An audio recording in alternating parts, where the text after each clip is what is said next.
Newton's laws of motion से question number 14 देखिए जरा। There are two inclined surfaces of length equal length L and same angle of inclination 45 degree. ये हमारे पास दो inclined surface हो गई और दोनों का ही इंक्लिनेशन एंगल थीटा जो है दैट इज 45 डिग्री।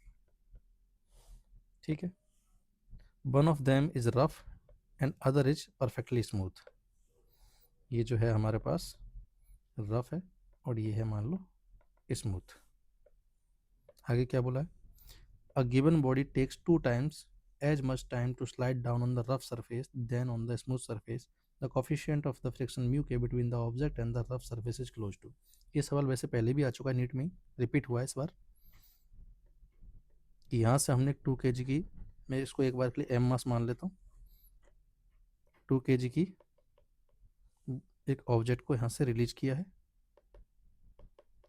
यहाँ से भी सेम ऑब्जेक्ट को रिलीज किया गया है। ठीक है, और स्मूथ सरफेस पर जब ये पहुंची है, मान लो इसको बॉटम तक पहुंचने में टी टाइम लगा है, तो रफ सरफेस में लगा है ट्वाइस ऑफ टाइम, 2t लगा है। तो पूछा है कि म्यू कितना होगा। सिंपल सवाल कि जब देखो स्मूथ सरफेस पे ये इसको रिलीज करेंगे तो इनिशियल वेलोसिटी तो जीरो है, तो इसमें ग्रेविटी का इधर कंपोनेंट आएगा mg sin थीटा। ठीक है, जिसकी वजह से इसको इधर एक्सीलरेशन मिलेगा कितना, g sin थीटा, और ये बॉटम तक पहुंचेगा। मैं मान लेता हूँ ये लेंथ l है, अलग दे ही रखी है क्वेश्चन ने। लेकिन जब ये रफ सरफेस पे नीचे स्लाइड करेगा तो क्या होगा, नीचे तो लग रहा होगा mg sin थीटा, और पीछे इसकी स्लाइडिंग को अपोज करने के लिए काइनेटिक लग रहा होगा कितना, म्यू के इंटू नॉर्मल, और यहाँ पे नॉर्मल की वैल्यू mg cos थीटा के बराबर हो जाएगी। तो म्यू के इंटू mg cos थीटा। तो इस केस में जो एक्सीलरेशन आएगा इधर ए फ्रिक्शन के केस में, वो कितना आ जाएगा, net driving force along the incline plane downward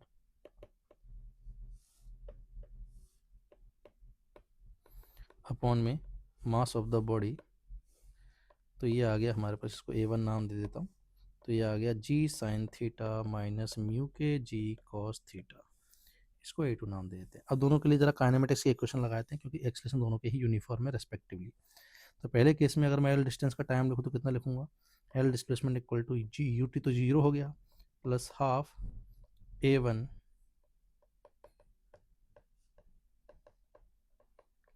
into 2t का स्क्वायर।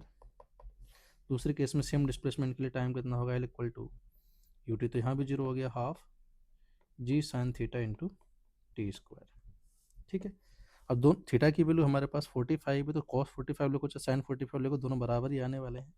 इक्वेशन 1 और 2 को जरा इक्वल कर दीजिए क्योंकि दोनों ही एल की वैल्यू को बता रही है। तो कितना आ जाएगा ये हमारे पास, ये आ जाएगा फर्स्ट इक्वेशन से हाफ, मैं थीटा की वैल्यू भी रख रहा हूँ और उससे कॉमन ले रहा हूँ, तो g/√2 1 माइनस म्यू के इंटू 4t स्क्वायर, और सेकंड इक्वेशन से आएगा ये half g/√2 into T square. ठीक है, तो g/√2 cancel, half cancel, T square cancel, तो ये वैल्यू आ गई, इसको यहाँ लिख रहा हूँ 1 माइनस म्यू के इक्वल टू 1/4। तो यहाँ से म्यू के की वैल्यू आ गई 3/4 मीन्स 0.75।